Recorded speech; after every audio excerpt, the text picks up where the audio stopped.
Oi, pessoal. Acho que a gente já está pronto aqui. Vamos nessa.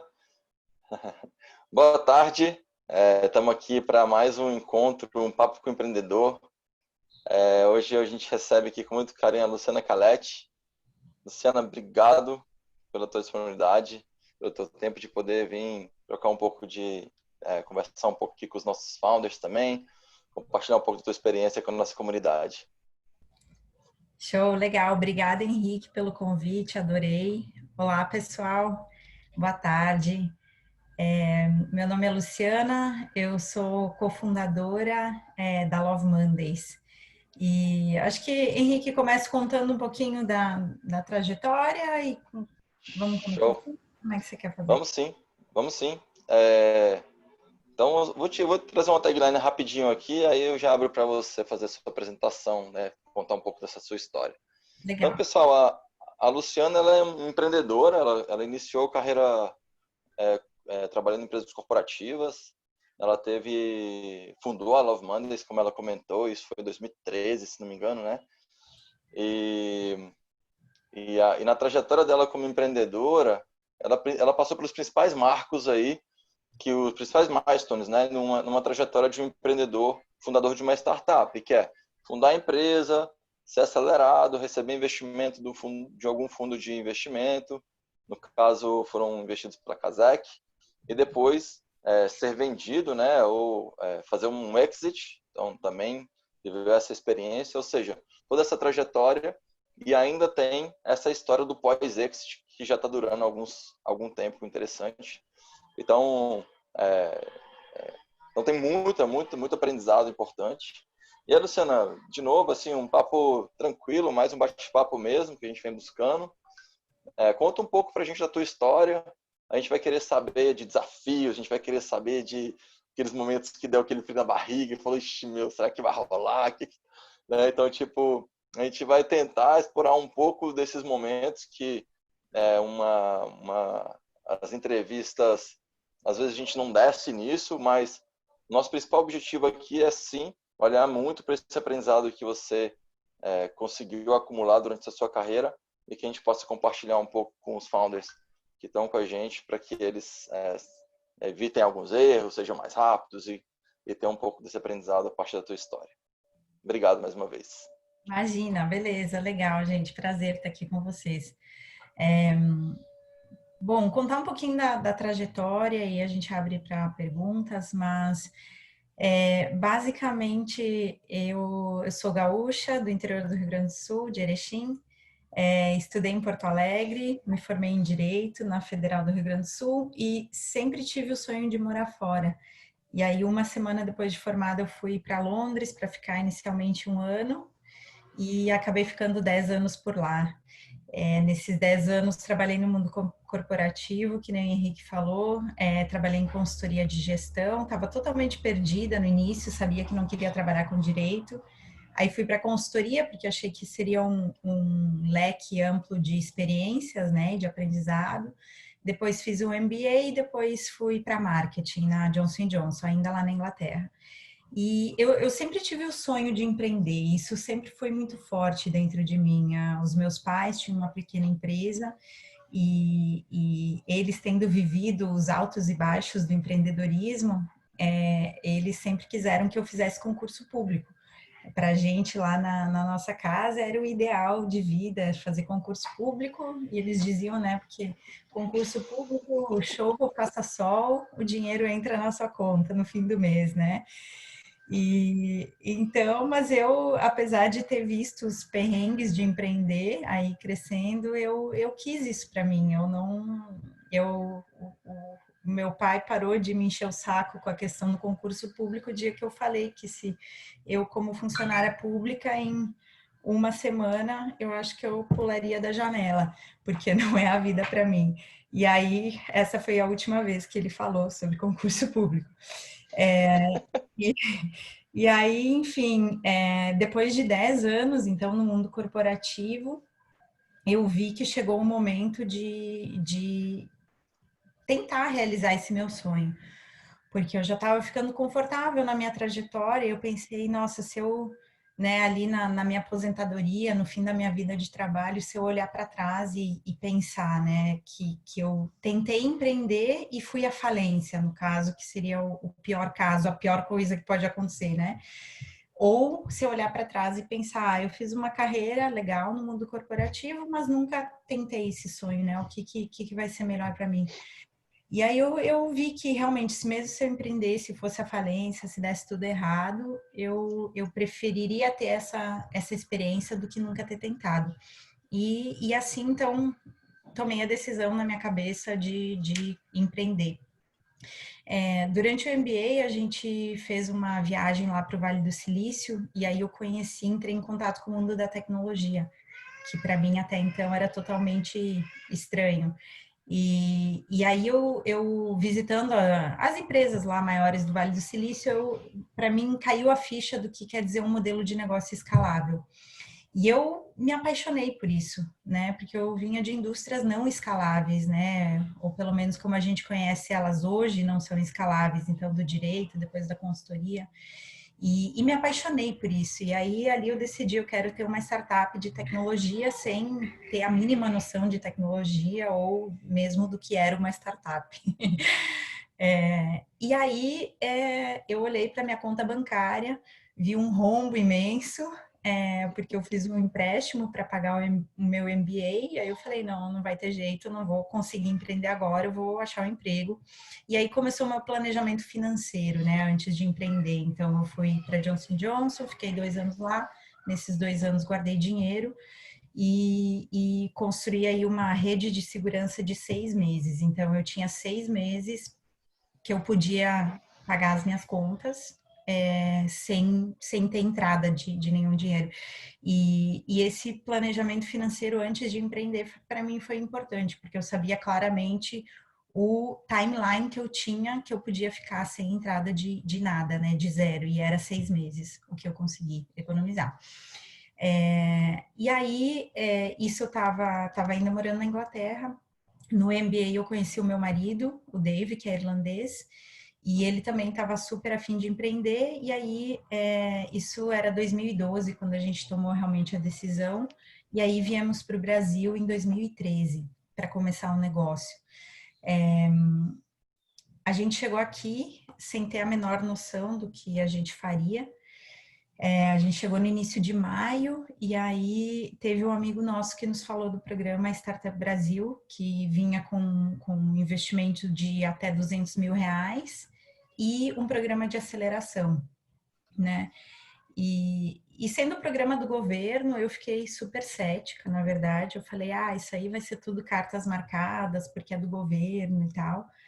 E aí a gente ficou, eu não queria aplicar, aí o meu marido falou, não, vamos aplicar, nem que seja para a gente ter um prazo, para a gente decidir que negócio que a gente vai fazer, porque a gente ainda não sabia o que a gente ia fazer. Vamos usar isso, vamos mandar esse application aí, mas só para usar como prazo, beleza. Então, o prazo era fim de maio, então a gente tinha um mês para decidir o que nós ia fazer. A gente fez uma lista de serviços lá de fora que a gente usava e que gostava e que ainda não estavam no Brasil. A gente queria serviço porque requer muito menos noção de como obter capital para fazer algum produto. Então a questão era serviço. E aí listamos vários serviços, um deles o Glassdoor. O Glassdoor eu usei ao longo da minha carreira, sempre me inspirou muito e aí a gente analisou cada um desses serviços de acordo com o que a gente via no Brasil. E na época, no Brasil, ali 2013, estava se falando muito em valores, em achar uma empresa boa para se trabalhar, e as empresas tinham começado a falar em contratar uma pessoa que se encaixasse com o perfil da empresa, com a cultura da empresa, e não só que tivesse as competências técnicas, né? E além disso, a gente sabe que o brasileiro, a gente adora redes sociais, adora compartilhar e tal. E aí a gente pensou que o Glassdoor seria uma boa. Não estava ainda aqui. Para quem não conhece, o Love Mondays e o Glassdoor são plataformas onde os funcionários avaliam as empresas onde trabalham. Então, a pessoa que vive o dia a dia da empresa conta o que gosta e o que não gosta, com o objetivo de ajudar uma outra pessoa que talvez está entrevistando, passando por um processo seletivo naquela empresa, para ele tomar uma decisão se aquela empresa se encaixa com o que ele busca ou não. Beleza. Assim nasceu a Love Mondays, a gente preencheu lá o formulário do Startup Brasil, e aí tinha lá um campo que falava link do seu produto, do seu site ou do seu aplicativo. E aí a gente se olhou e falou, ixi, e agora? Aí a gente decidiu pelo nome Love Mondays, comprou o domínio, e aí a gente falou, vamos botar aqui www.lovemondays.com.br, e sendo coisa organizada pelo governo, vai demorar no mínimo umas 2 semanas aí para eles clicarem nesse link. Então, e dito e feito, então em 2 semanas a gente botou nem isso, acho que deu 10 dias, a gente botou a primeira versão do site no ar, que foi feita pelo Weebly, que é tipo um WordPress, e a gente lançou com 20 avaliações. E eu lembro que eu perdi o sono de como que nós ia conseguir essas 20 avaliações, porque eu estava fora do Brasil há muitos anos, o meu marido não conhecia ninguém no Brasil, e aí a gente entrevistou os meus colegas e tal, eram muito profissionais independentes ou autônomos e tal, e a gente queria avaliações de grandes empresas. A gente entrevistou as poucas pessoas que a gente conhecia, a gente estava no Rio de Janeiro na época, a gente quis morar no Rio, eu vendi o sonho da gente morar na beira da praia e dar um mergulho na hora do almoço, o que, que acabou não se concretizando, porque a gente acabou vindo para São Paulo. Mas enfim, a gente entrevistou gente na praia de Copacabana e para pegar avaliação, enfim, aí lançamos com investimento de R$ 40, acho que foi para comprar o domínio. O Weebly a gente ainda usava a versão grátis, com o logotipo do Weebly lá embaixo. Enfim, mas lançamos. E aí começamos a fazer network com as aceleradoras, que eram co-tomadoras de decisão no programa Startup Brasil. O programa, ele fez um evento, fui lá, tentei conhecer os organizadores, porque eu pensei, no fim eu estava meio cética, mas aí pensei, beleza, e comecei a me animar, principalmente com o fato que a gente ia ter um acesso a uma aceleradora e também os 200 mil para nos dar uma ajudinha. E aí comecei a me animar com o programa, enfim, fui atrás de quem estava organizando, fui nos eventos, tentei fazer networking e fomos atrás das aceleradoras, que eram co-tomadoras de decisão. Tentamos reunião com todas, não todas nos receberam, mas com as que nos receberam, a gente insistiu bastante, aliás, com todas. E procuramos conhecer as aceleradoras e que elas conhecessem a gente, né? E para ver que a gente estava realmente afim de fazer um trabalho sério e tal. E aí, não sei se foi isso ou não, mas a gente acabou sendo aceito no programa, entramos no programa, fizemos um programa de aceleração, que realmente foi super importante para nós, porque nós dois éramos do mundo corporativo, e eu trabalhava em marketing no meu último emprego, mas você fazer marketing para uma grande empresa ou fazer marketing para uma startup com budget praticamente zero é completamente diferente, né? Então, a aceleração nos ensinou toda a metodologia de, enfim, como fazer um modelo de negócio, como testar isso, como falar com seus clientes e tal. E aí passamos por essa jornada, foi muito legal depois, e aí já encerrando a minha apresentação aqui, a minha abertura, mas para resumir a trajetória, a gente fez com 1 ano a primeira rodada de investimento, a gente depois, que foi com a Casec, no segundo ano, ao fim do segundo ano, a gente fez uma segunda rodada, que foi Series A também com a Casec, e ao final do terceiro ano, a gente vendeu para a Glassdoor, que foi, como o Henrique falou, que tinha nos inspirado no início. Então, foi uma trajetória muito rápida. E hoje eu estou como executiva da Glassdoor aqui na América Latina. E a gente combinou um período de 4 anos que a gente ficasse na empresa após a venda. E esses 4 anos se encerram em agosto, então também estou encerrando a minha jornada com o Glassdoor aqui em agosto. Mas então foi isso, o resumo da trajetória é esse. Legal. Vamos entender um pouco desse pós-Glassdoor aí, hein, que a gente está olhando. Legal, Luciana, obrigado. É muito bom olhar, né, para esse espaço, revisitar esses momentos, as tomadas de decisão. E acho incrível como, embora você falou que não tinha essa experiência de ser lean, né, de entender o universo das startups e de vir do mundo corporativo e fazer marketing com budget ilimitado, digamos assim. Mas vocês começaram a empresa com R$ 40, né? Vocês conseguiram ser muito lean no início, vocês conseguiram ter um foco muito claro no que vocês precisavam fazer para atingir aquela milestone inicial, para estarem habilitadas para um programa, o que foi o passo que levou vocês a essa trajetória. Então, é muito, muito massa trazer isso, porque vocês já tinham um pouco desse DNA de fazer, né, de repente. Não sei se mais você ou se o Dave, se um de vocês, se vocês têm mais essa habilidade do hustler, como é que é isso entre vocês? Como é que vocês se dividiam assim na operação da empresa, em termos de habilidade, complementariedade aí? Então, a gente trouxe, depois que a gente entrou na aceleração, a gente trouxe o nosso terceiro co-founder, que é o Shane, que também é irlandês. Tá. Então, eu fiquei como CEO e na prática eu cuidava do marketing, vendas, e a primeira versão do site. Até entrar o nosso CTO, eu que fiz o site no Weebly. O Dave cuidava da parte financeira, Tá bom.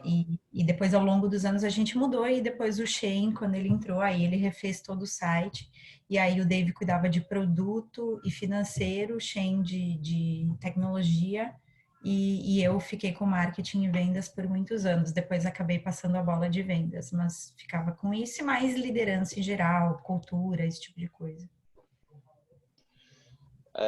A gente já teve alguns outros papos assim, legais, e muito se fala de times complementares, muito se fala dessa necessidade de ser complementar, mas uma coisa também que tem sido muito colocado é que times alinhados, né, que tem uma cultura alinhada, que, tão, que tem uma velocidade de tomar de decisão, que estão alinhados no propósito, na cultura, na visão, às vezes são times mais fortes ainda do que times complementares, porque conseguem se complementar dentro dessa visão.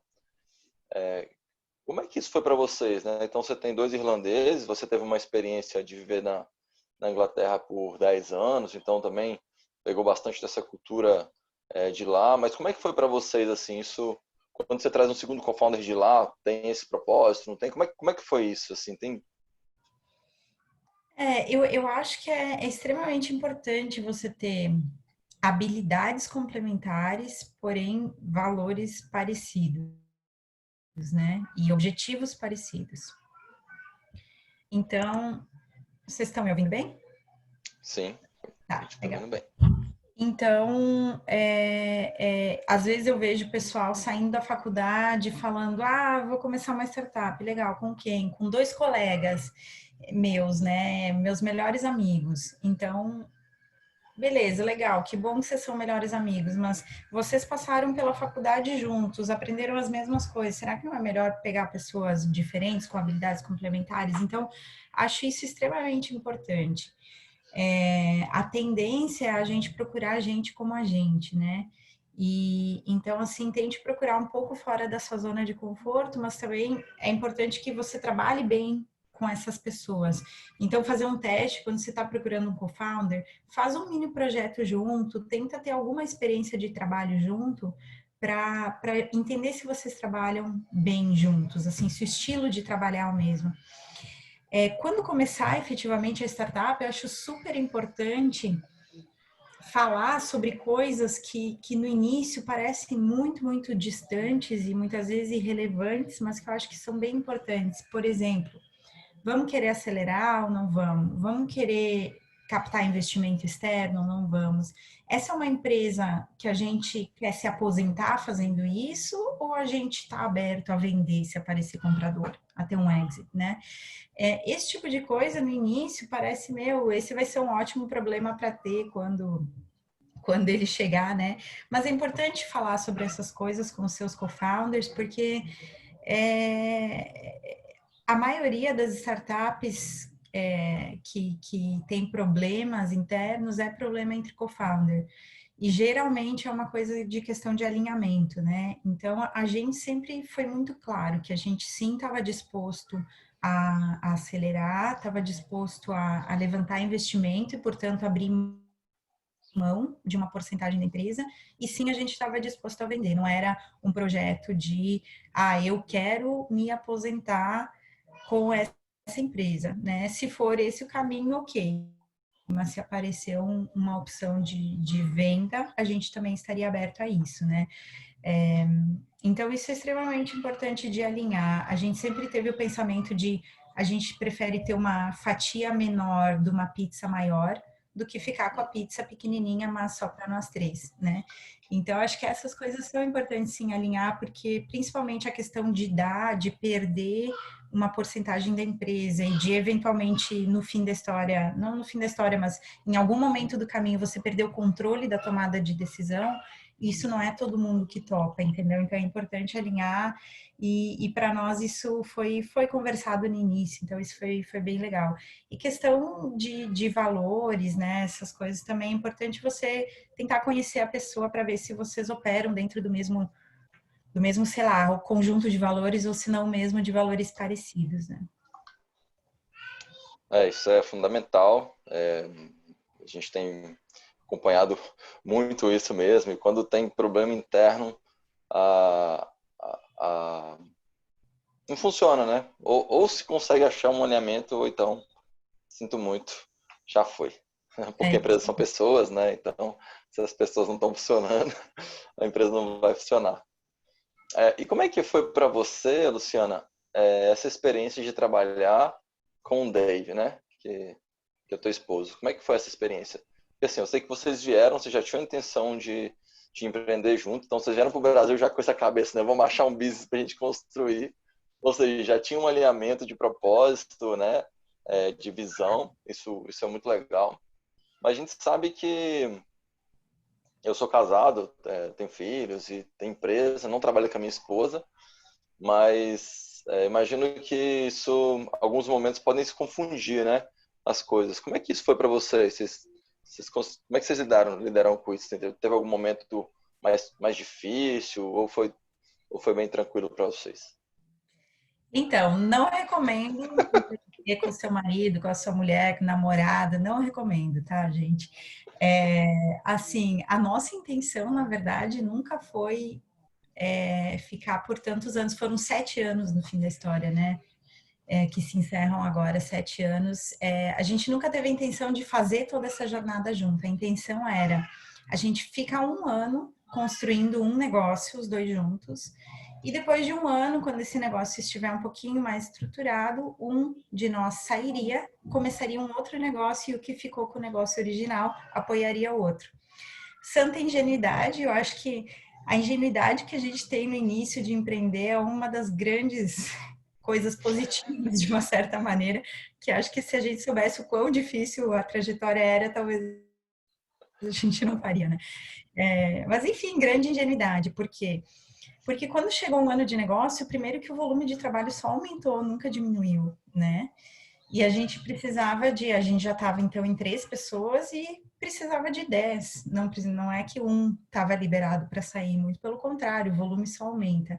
E a outra questão é, o investidor, ele investe nas pessoas, claro que no business também, no negócio também é importante, mas assim, é muito a ver com o time, né? É muito importante o time. Então, a gente começou a falar com potenciais investidores, e aí, tipo, do nada chegar e falar, ó, um de nós vai sair, não ia funcionar, porque eles estavam apostando naquela dinâmica do time, não só numa pessoa ou na outra Alto pessoa, risco.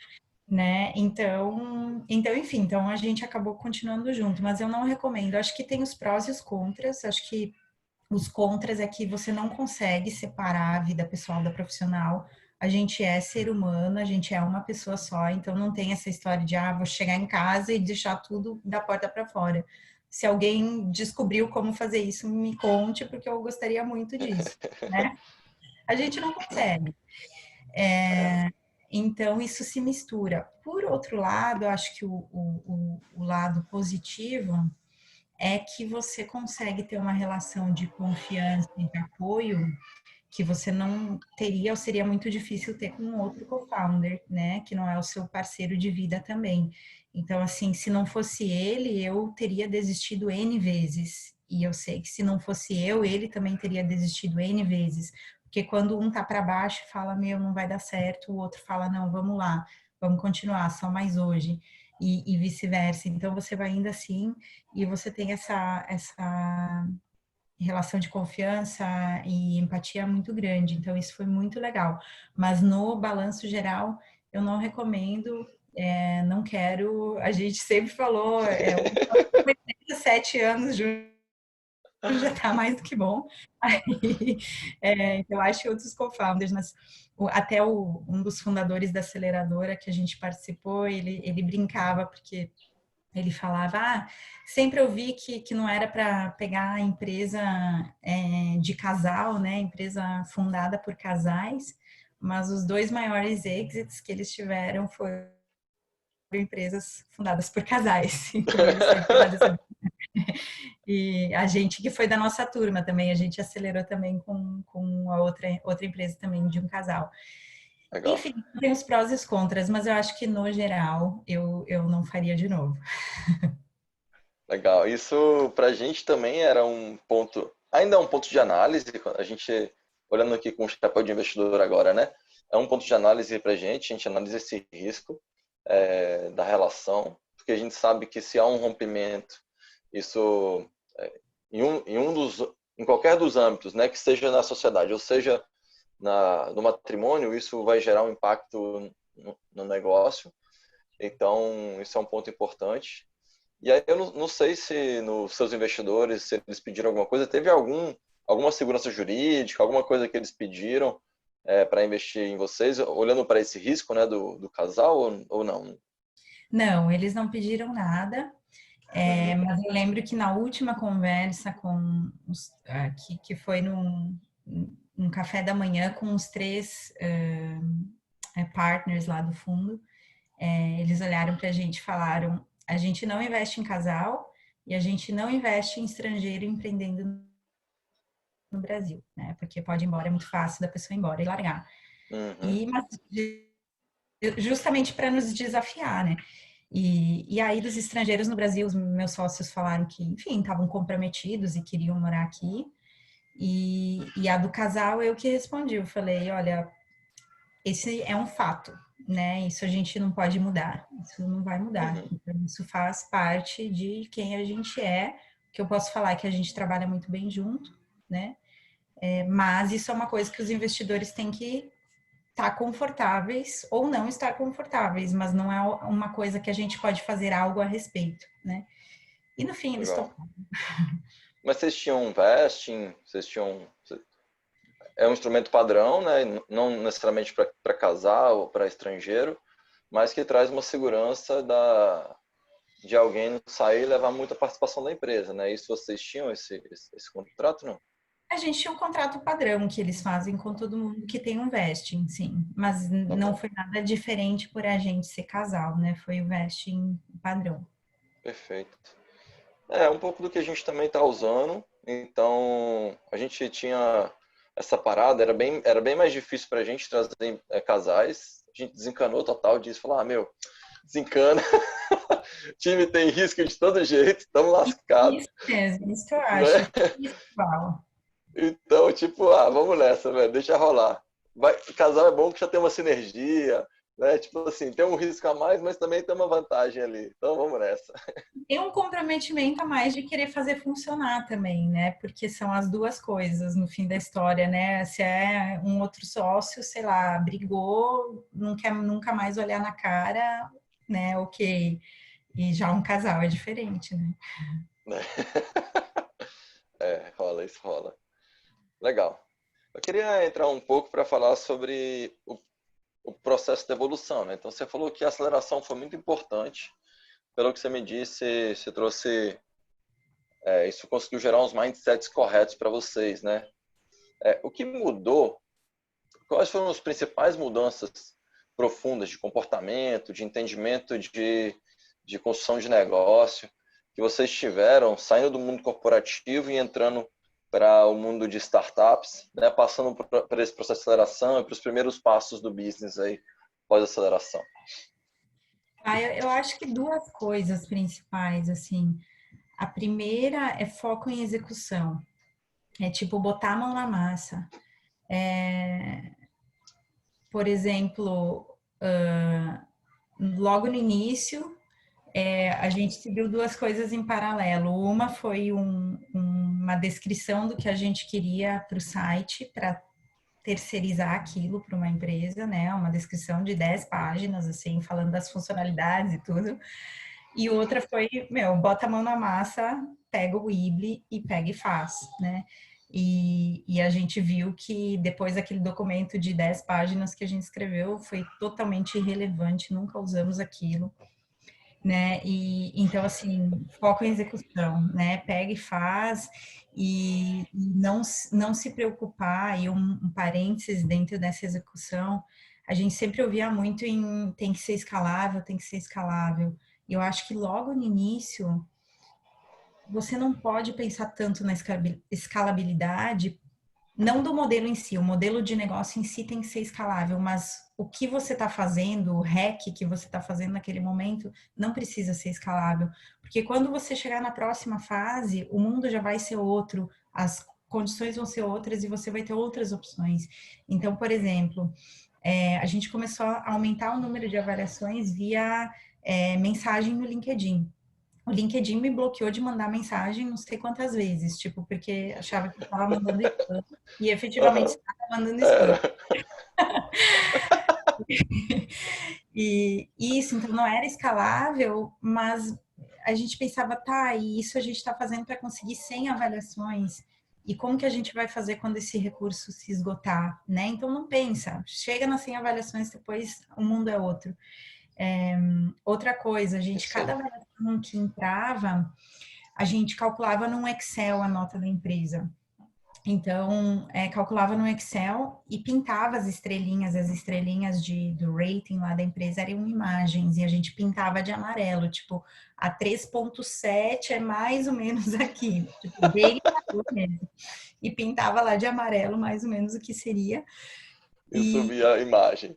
E subia a imagem, e quando a pessoa postava uma avaliação, a gente fazia o download em Excel, copiava e colava, então era todo um trabalho manual muito Uhum. grande. E aí tem a preocupação, como que vai escalar isso, né? É impossível, mas enfim, beleza, quando chegar no número de avaliações por dia que vai ser uma preocupação, o mundo já vai ser outro, a gente vai ter mais dinheiro, vão ter outros recursos, né? E então, não se preocupar muito com a escalabilidade.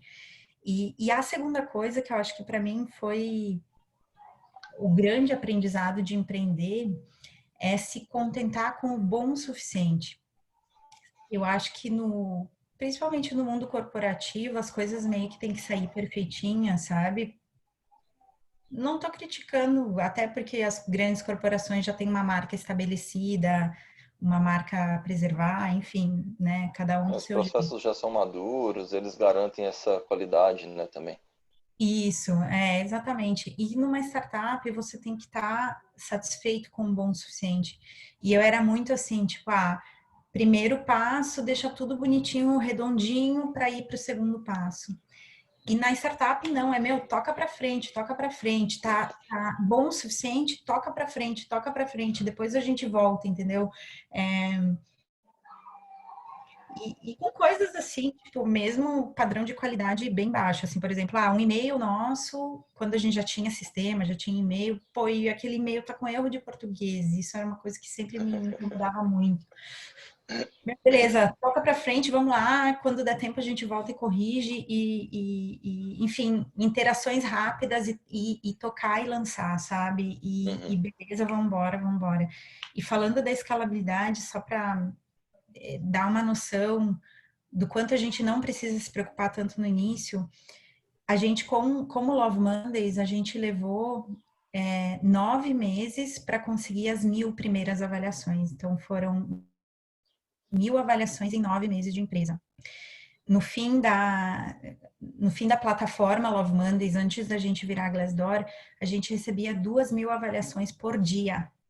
Tá? Então, assim, quando você tem 2.000 por dia, aí sim se preocupa, você não vai ficar pintando estrelinha, baixando em Excel, não sei o que lá, mas beleza, quando você tem 1, 2 por dia, quando entrava no início, entrava uma avaliação, a gente fazia, nossa, entrou uma avaliação, vamos ver quem postou, se é amigo, se é conhecido ou não, né?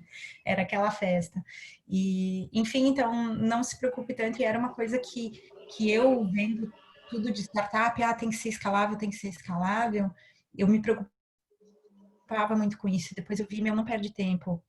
Outra Uhum. coisa, tentar achar o benchmark perfeito. Se você está realmente inovando, você não vai ter o benchmark perfeito do que você está fazendo. A gente estava se espelhando no Glassdoor, mas a gente não tinha as informações internas do Glassdoor, né?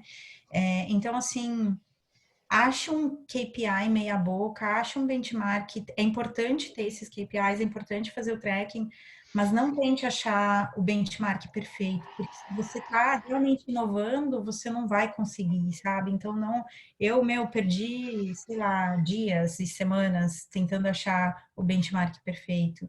E não tem, toca para frente, vai indo, vai tentando reduzir o seu custo, a melhorar a sua agilidade, sabe? Torne-se você mesmo seu benchmark, seu KPI, porque um perfeito exatamente que vai dar para espelhar o seu negócio, às vezes é muito difícil. E é como você falou, né? Se a empresa está trazendo uma inovação, por mais que você tenha um benchmark fora, em outro mercado, o comportamento no mercado que você está atuando ele é diferente, então você vai precisar adequar. Você pode olhar para aquilo, tipo, mas de novo, se você começa uma inovação a partir de um benchmark, talvez você não esteja inovando tanto, né? Então, assim, é É, importante ter esse olhar de entender o mercado, trazer como as empresas estão se comportando, como em outros lugares do mundo isso está sendo entregue, mas trazer esse olhar de quem conhece bem o mercado que está atuando, quem conhece bem a pessoa, né, que tá apoiando nesse processo como cliente, para conseguir trazer as traduções necessárias. Achei bem massa você comentar sobre fazer coisas que não escalam aí, e só fazendo um comentário sobre isso, que quando você falou, no início, meu, até a gente chegar em 100 avaliações, todo dia que chegava uma, a gente comemorava, ia lá e pegava e era ótimo, porque você conseguia olhar quem era, de onde que veio aquela pessoa, você não sei de onde que veio, de repente você ligava para descobrir, fazia, stalkeava para entender de onde é que veio, né? Então, assim, conseguia ficar muito perto do cliente, que é o trabalho mais importante que a gente tem que fazer no início. Então, tem empresas que, às vezes, terceirizam o atendimento ao cliente no início, terceirizam venda no início, ou seja, todo contato com o cliente foi para longe, e eles mesmos estão fazendo nada. Então, tipo assim, estão desenvolvendo sistema. Desenvolvendo sistema para quem? Então, enfim, muito importante. E no caso de vocês, vocês conseguiram ter sucesso, provavelmente porque fizeram isso de uma forma muito próxima do cliente e conseguiram fazer os ajustes necessários para encaixar essa solução para o mercado. E se tivessem ficado, sei lá, 6 meses, 12 meses, automatizando um processo que você nem sabia qual que era, para deixar ele escalável, lascou, né? Depois. é. Não, exatamente. Eu me lembro até hoje de um grande aprendizado que a gente pegou na época, a aceleradora era dentro da SPM, né, em São Paulo, que é uma universidade, né, aqui em São Paulo, para quem não conhece. E aí a gente pegou o site e foi fazer teste de usabilidade com as pessoas que estavam lá esperando para entrar na aula, era pessoal da pós-graduação. E aí a gente ficou apavorado com o que a gente viu. Foi o primeiro teste de usabilidade, a gente viu, meu Deus do céu, que desastre.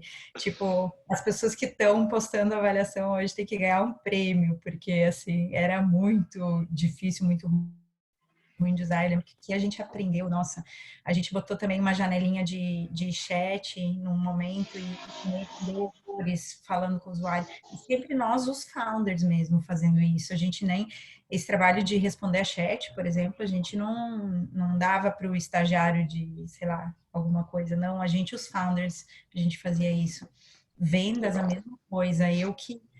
Ontem até estava falando com uma founder de uma startup e eles tinham inicialmente contratado alguém para fazer vendas e depois acabou não dando certo e ela tá fazendo. Eu falei, olha, a melhor coisa que você pode fazer é fazer vendas você mesmo, porque você aprende tanto, tanto. E eu fiz vendas na Love Mondays em todo o período que antes da gente vender para o Glassdoor, fui eu que fiz, depois trouxe gente para me ajudar, mas sempre eu ali na linha de frente. Legal. Enfim, isso é extremamente importante para você conhecer o cliente, entender as necessidades e trazer o feedback para a empresa para ir ajustando o produto. E outra coisa que eu acho legal do início, que eu gosto de falar, assim, comemore as pequenas vitórias no início. Porque você conseguir, no nosso caso, as 1.000 primeiras avaliações, ou os 1.000 primeiros usuários cadastrados no seu site, é muito mais emocionante do que você conseguir os primeiros 100.000, sabe? Então, aproveite esses momentos, os primeiros 100, eu me lembro, a gente tava com 99 avaliações no site, e aí a gente estava esperando, só dando refresh ali no dashboard para nós ir jantar e comemorar 100 avaliações, e não vinha, não vinha. Até que a gente pediu para uma menina de uma outra startup que estava acelerando com a gente para ela postar, para a gente poder ir comemorar. E ela postou uma avaliação de uma empresa onde ela trabalhava antes e a gente saiu comemorar. Então, aproveite esses momentos de início, porque você acha que talvez com 1 milhão de usuários você vai ficar muito feliz, mas na verdade os primeiros 1.000 usuários, tipo, são muito mais emocionantes do que os primeiros 100.000 ou 1 milhão. Que doido. É isso mesmo. Massa demais, Luciana. É, eu vou avançar um pouquinho na história para a gente conseguir aproveitar um pouco da tua experiência com o Exit. Então, eu sei que você passou pela Kazek. Eu vi uma entrevista sua, você comentando o que você entendeu sobre Smart Money, né? Então, que a Kazek te ensinou muito sobre isso. Sobre essa experiência do funding, eu queria que você se concentrasse nesse item para explicar para a gente um pouquinho sobre qual foi essa tua experiência do funding e de o que mais, né, que além do dinheiro que a Kazek conseguiu aportar na Love Mondays. A gente sempre ouvia, né, que você precisa buscar smart money, ou seja, investidor que vai trazer não só o dinheiro, mas também conhecimento naquele seu mercado, no que você está tentando fazer para ajudar o teu negócio, não só com o dinheiro. E nos momentos de desespero, você pensa, meu smart money seria maravilhoso, mas eu preciso money, senão eu vou quebrar, qualquer money será bem-vindo.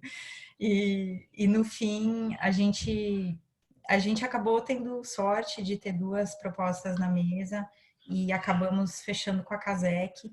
E a gente escolheu fechar com a Kazek pela experiência e pela expertise de marketplaces que eles tinham, porque no Uhum, fim, Love Mondays e Glassdoor são marketplaces de vagas e candidatos, e também por eles terem sido empreendedores, por eles terem passado uma jornada de empreendedorismo, os partners lá do fundo, sabe?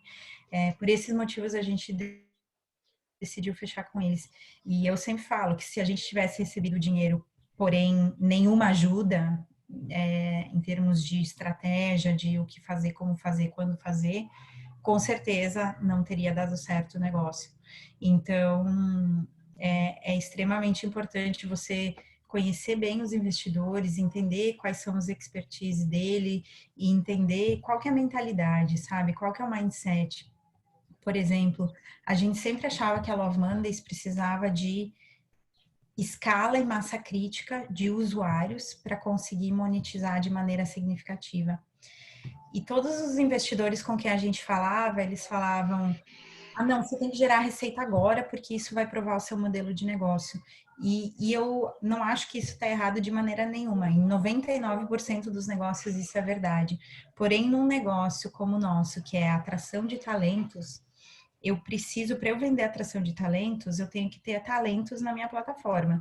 Eu falava, eu consigo vender, não é que eu não consigo fazer uma venda agora, só que eu sei que vai ser uma venda só, porque eu sei que eu não vou entregar resultado para essa empresa, porque eu ainda não tenho tráfego no site o suficiente.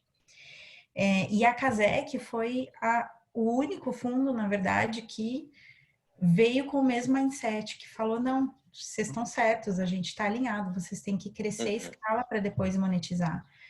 E a gente falou, nossa, ufa, finalmente alguém que tem a mesma visão de mundo que a gente. Enfim, então acho que esse alinhamento é extremamente importante, porque no fim o investimento é um casamento. Você vai, quer dizer, tem investidores mais ativos e menos ativos, mas no geral você vai ter que falar muito com os investidores, vai ter que reportar e tal.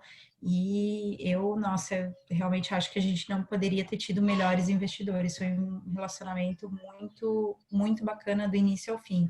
Então, eu fiquei muito feliz Massa. e realmente o que eles agregaram de valor para o negócio foi muito além do investimento financeiro.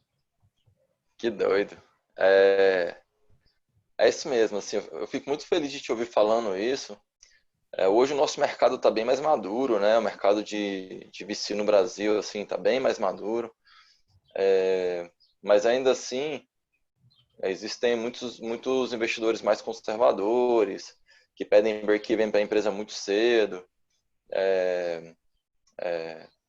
Mas a gente sabe muito bem que, mesmo em outros modelos que é possível monetizar mais rápido, de vocês tinha essa característica específica, né, de ter que criar volume e faz parte. Existem outros modelos que são possíveis, mas mesmo assim, no início, o maior desafio não é ter 1.000 clientes, é ter poucos clientes muito felizes para a gente conseguir ter o melhor modelo e depois conseguir escalar, né? Então, a gente tem de novo, assim, a gente tem tido boas experiências no mercado brasileiro, mas ainda a gente vê muitos investidores com essa mentalidade ainda mais antiga, assim, ainda de repente um pouco mais a mentalidade do private equity, talvez menos do VC. Então a gente ainda percebe, mas já com boas evoluções, né, nesse caminho. Mas maneiro, velho, é fantástico. E daí, né, do investimento da Casec até o M&A, como é que foi esse passo, né? Tipo, quão importante foi esse encontro com a Casec para vocês elaborarem a empresa para chegar no M&A, para chegar na venda, né, nesse encontro com a Glassdoor? E como é que foi já esse momento também de conversa aí com a Glassdoor? Legal, acho que uma coisa fundamental que a Casec trouxe para a gente foi a mentalidade de falar com todos os players do mercado. E eu acho que isso é um pouco contraintuitivo para quem é empreendedor de primeira viagem, como eu era, de eu vou falar com os meus concorrentes, eu vou falar com quem está tentando me copiar, eu vou falar com, Boa. né? E isso forçou a gente a ir falar com todo mundo. Então, todos os sites de vaga, tinha um ou dois sites de avaliações já de ambiente de trabalho. A gente foi falar com todo mundo. E com os principais players de fora também. Então, o Glassdoor foi um deles. Eu consegui tomar um café com o CEO e fundador do Glassdoor, na época CEO, agora não é mais, né? Mas com o então CEO e fundador do Glassdoor, que é o Robert, através da própria Casec, que eles tinham um investidor em comum, fizeram a ponte, e aí eu fui para São Francisco por um outro motivo, e aí fui lá conhecê-lo. E aí, ao longo dos anos, isso foi bem no início, logo que a Casec entrou, e aí foram 2 anos até o exit, né? Mas eu Uhum. sempre fazia um keep in touch. Com ele e com outros players de mercado, tanto daqui do Brasil. Não Legal. necessariamente visando um exit, mas visando entender o mercado, entender o que eles estavam fazendo e ver como que a gente se colocava nesse contexto. É claro que para você ter um exit, você conhecer as pessoas já há um tempo ajuda bastante, né? Mas o objetivo principal não é esse, até porque eu acredito que empresas não são vendidas, elas são compradas, né? Não adianta você se esforçar para vender a sua startup, você não vai vender. Se o seu negócio caminhar com as próprias pernas, talvez alguém vai querer comprar, né? Mas você não pode trabalhar para tentar vender. Tem exceções, né? Mas vai, de maneira geral. Uhum. Então, enfim, a gente fez esse keep in touch ao longo do tempo. Geralmente a cada 4, 5, 6 meses eu fazia um call, alguma coisa, ou se ia lá para São Francisco por algum motivo, acabava pedindo um café com ele. E eu sempre falava, olha, Robert, eu sei que o Glassdoor tem ambições globais, e quando vocês decidirem entrar na América Latina, eu quero ser a primeira pessoa a saber, né? E aí, num desses, a gente foi para um programa de aceleração com o Google lá na sede do Google, e aí estávamos os três cofundadores lá, e aí eu entrei em contato com ele, e falei, ó, Robert, vamos tomar um café, porque eu tô aqui com os meus co-founders, e ele não tinha conhecido os meus co-founders, né, vamos Legal. ficar. E aí ele falou, vamos, legal, venham. E aí a gente foi, e aí a gente chegou lá, tava ele, tava o head de internacional, o CFO, o head de legal, tipo, várias pessoas. Aí eu falei, ué, tem alguma coisa de Não era, diferente. não era esse café que eu tava esperando, né? E aí eles falaram que efetivamente estavam querendo entrar na América Latina e queriam conversar se a gente queria fazer junto, né? E, e daí que veio a conversa de a gente vender Love Mondays. E a Casec foi muito bacana nesse processo, porque eles encabeçaram as negociações, porque como o objetivo era que a gente ficasse na empresa, né, por 4 anos depois da venda, até para evitar desgaste, né, no relacionamento, eles que encabeçaram as negociações e foi bem positivo, porque Ah, aí que legal. nosso relacionamento com o Glassdoor, com os founders, com a liderança de lá, ficou bem preservado, assim. E eles conseguiram, nesse momento de saída, eles fizeram uma saída total da Casec e dos outros investidores. Vocês ficaram com um período de earnout para receber no final do processo que vocês estão fechando agora, é isso? Isso. Tá, legal. E como é que foi? Beleza, então a Casec liderou a negociação e vocês fecharam a venda, né? Nessa hora, vocês mudaram de ambiente. Como é que foi isso? Teve um choque? Porque, de novo, né, lá atrás você falou, cara, o teu sócio vai viver com ele um tempão, é uma relação gigante. Depois o investidor também é um sócio, mesma coisa. A gente tem que estar alinhado em cultura, em valores e tal. E agora na venda, você vai fazer você vai ficar trabalhando na empresa há 4 anos também, né? Tipo assim. Então, Também. como é que foi isso? Teve um choque muito grande de modus operandi da Love Mondays para Glassdoor? Não teve? Os tipos de contrato eram diferentes? Como é que foi essa sinergia, assim, as entropias, né? Sinergias e entropias, assim, acho, desse momento.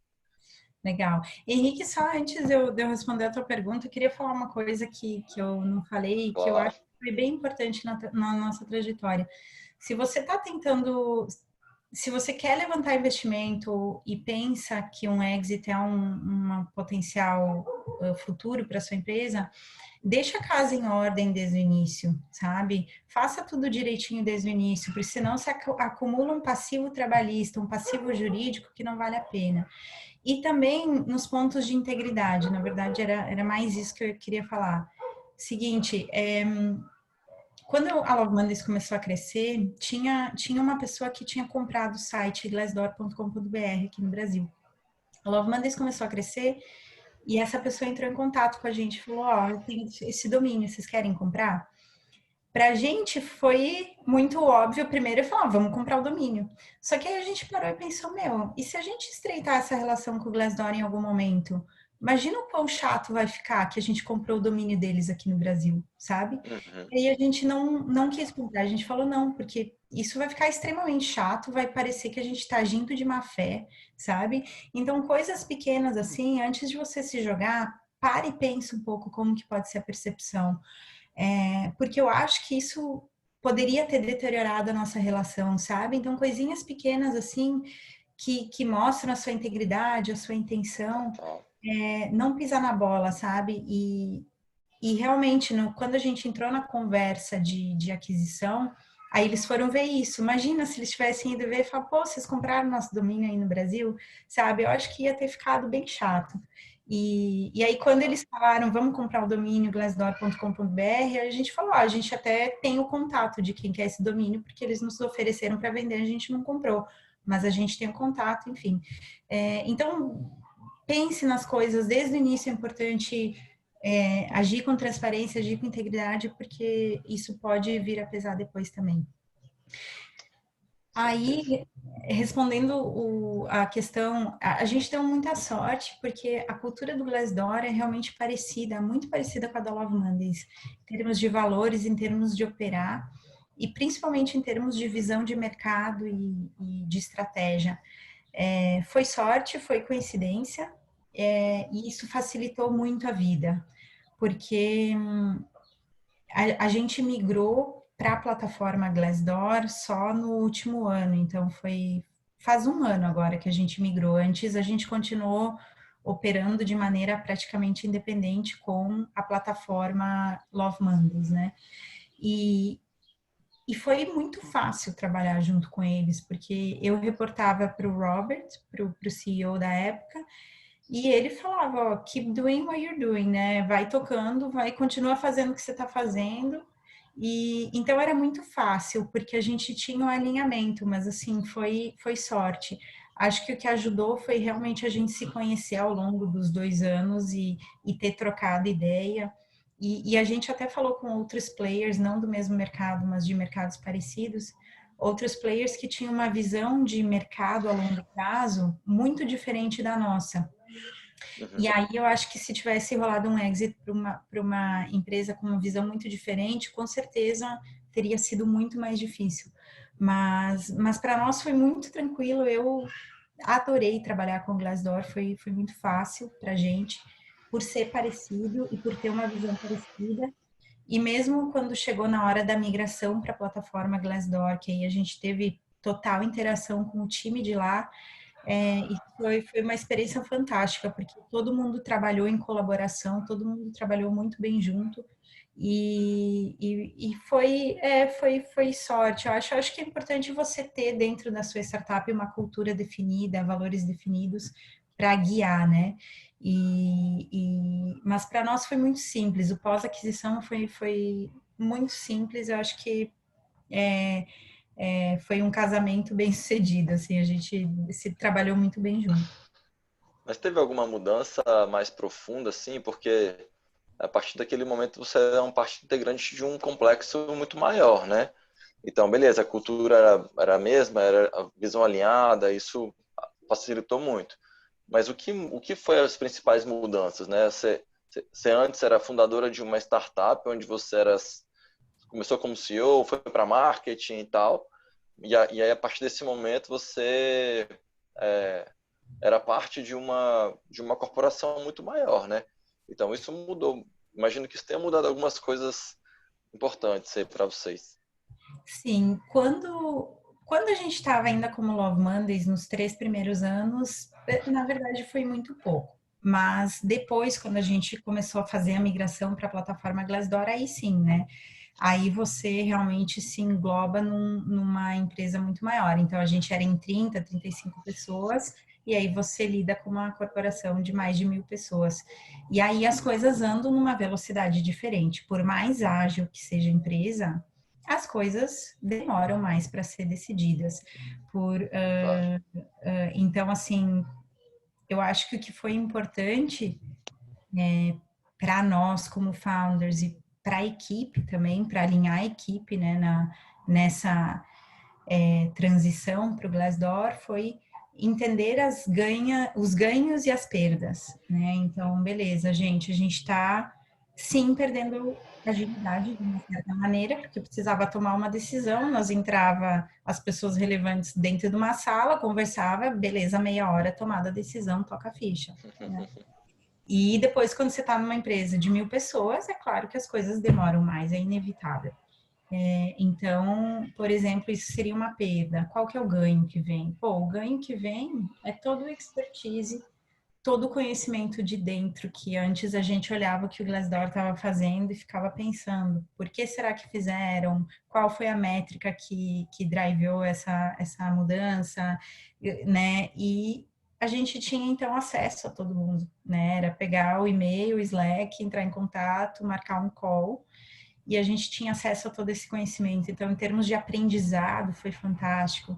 Para as pessoas da equipe, A maioria das pessoas entrou com a gente muito júnior, ficou por muito tempo com a gente, então nunca tinham tido uma experiência de trabalhar numa multinacional, de trabalhar em inglês, de ter acesso a pessoas de fora. Muitas pessoas passaram com o tempo a reportar para pessoas dos Estados Unidos, então isso foi uma experiência muito bacana. Então acho que foi realmente deixar muito claro para todo mundo, né, o que que a gente perde, o que que a gente ganha, e ver se as pessoas topam esse jogo novo, né? Porque é um jogo novo, realmente as coisas mudam mas assim, pra gente todo mundo ficou empolgado com os desafios novos e às vezes frustrados com os problemas novos, mas enfim, acho que no balanço foi positivo. Legal, muito bom. E agora, né? Você falou que está finalizando esse período aí de. Já estamos chegando aqui no finalzinho, tá, Luciano? Uhum. Você falou que está finalizando esse período de contrato com a Glassdoor. Entendo que provavelmente o próximo passo não é fundar outra empresa junto com o Dave, mas, mas, mas me fala um pouco para onde você está olhando, se já existe alguma coisa ou não, está vivendo um momento. Fala um pouco sobre isso, sobre a sensação desse momento.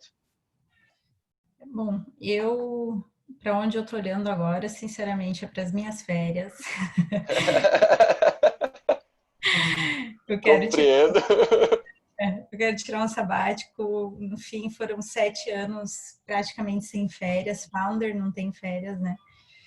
E, então, estou querendo tirar um sabático. Mas, assim, o momento que a gente está vivendo, eu acho que, meu, tá tudo uma loucura, tá tudo de perna pro ar. E com isso surgem muitas oportunidades, né? Então, eu acho que o mundo está se reorganizando, o modo como a gente trabalha, como a gente interage, como a gente viaja, como a gente faz tudo, quase tudo na vida mudou completamente, né? Então acho que surgem várias oportunidades, acho que então é um momento mais difícil para empreender, acho que empreender já não é para os fracos e empreender em tempos de pandemia sim é só para os fortes mesmo, porque então para todos que estão em linha aí e estão empreendendo, parabéns, porque realmente não é um momento fácil. Mas eu acho que a gente sempre, como empreendedor, é sempre otimista, né? E olha as coisas positivas, então eu acho que tem muita oportunidade de disrupção nesse momento. E eu acho que é essa habilidade do empreendedor, né? Olhar esse mundo novo com olhos diferentes e ver onde que estão as oportunidades e ir atrás executar isso, né? Então acho que tem muita oportunidade, mas claro, é um momento bem difícil, mas acho que tá começando uma empresa agora, é um momento fantástico, porque é um momento de reorganização no mundo, né? Total. Minha admiração e meu apoio também para todos os empreendedores. A gente é completamente apaixonado por esse mundo e sabemos que essa é uma batalha muito dura, né? Então, especialmente os primeiros passos. Dizem que só piora, né? Sim, que os desafios só aumentam. Mas a gente sabe que sair da inércia, começar a encontrar o caminho, construir esse caminho, né? É uma fase muito dura mesmo. Luciano, assim, eu acho que a gente podia continuar conversando mais umas várias horas, né? Até o final do dia. Henrique, Fala, Dudu. tem uma pergunta só aqui que poderia ser feita? Pode ser feita, Luciana? Só uma Claro, pergunta? claro. Então, a pergunta é do Rafael Moraes, ele era da Garal Ventures, né? Ele te admira muito. Ele quer saber se você prefere um investidor mais hands-on, que senta no conselho, dá pitacos, etc., ou alguém mais hands-off, que deixa tudo na mão dos empreendedores. Tá, legal, interessante. Eu prefiro hands-on, mas aí tem que estar alinhado na estratégia e visão de crescimento do negócio. Então, eu acho que se você tem um investidor que compra a sua visão de mundo e como você vai chegar lá, a sua visão para o negócio, como você vai chegar lá, eu adoro investidor hands-on, eu gosto. Eu acho que tem gente que prefere hands-off, né? Mas eu gosto, porque eu realmente vejo como uma grande oportunidade de aprendizado, principalmente para empreendedores de primeira viagem, né? Porque os investidores, eles veem um monte de empresas e eles podem trazer esse conhecimento. Outro ponto é que no início da startup, você acaba contratando pessoas muito júnior, porque você não tem dinheiro, então, né, contrata estagiário, contrata gente muito júnior. Então, os investidores são uma grande oportunidade de aprendizado nesse início.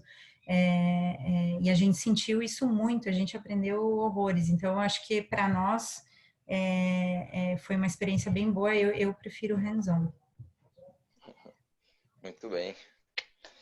Massa. Obrigado, Luciana, mais uma vez. Fico muito feliz de ter conhecido um pouquinho mais da sua história, de verdade, assim. É muito doido como a gente fala que empresas são pessoas e quando a gente conecta os empreendedores, a gente consegue entender qual é esse toque, qual é o carinho, como que é a levada desse empreendedor, né? É, pelo teu discurso, assim, dá para ouvir bem, assim, esse carinho como você conduz as coisas. Obrigado por poder compartilhar com a gente essa tua verdade, assim, um pouco dessa tua história. Só trazendo umas observações finais rapidinho. Então, toda quarta-feira a gente está fazendo essas conversas. Você está convidada para as próximas, assim que a gente vai mandando aí quem é que está vindo. Na próxima quarta-feira a gente vai ter o Hermano. Ele é um empreendedor local aqui de Brasília. Ele foi uma das primeiras empresas brasileiras a fazer IPO nos Estados Unidos. Então, tipo, isso já faz, sei lá, 10 anos ou mais. Então, com uma experiência incrível para compartilhar com a gente. Nas sextas-feiras também o Frois tem feito conversas, papos com investidores, para trazer o olhar do outro lado, né? Como esses investidores estão olhando. Então, estamos fechando um pouco disso. E também iniciamos um painel falando com as corporações, que são as empresas que estão contratando as startups ou possíveis saídas, né? Então, fechando um pouco dessa triangulação aí. Quero mais uma vez agradecer de verdade pela disponibilidade, pela franqueza, né? Pela abertura que você trouxe a tua história. Dizer que a gente também está aberto aqui para o que fizer sentido para você. Vai ser um prazer poder apoiar. Show. Super obrigada, Henrique, pelo convite, adorei. E com certeza vou entrar aí nos próximos chats para acompanhar o trabalho de vocês. Que massa. Obrigado, querida. Obrigado, Valeu. gente. Obrigado a todo mundo que acompanhou o nosso papo. Vamos nessa. Um abraço para todo mundo. Valeu, Henrique. Valeu, Luciana. Obrigado. Valeu, Duduzão. Obrigada, gente. Um abraço.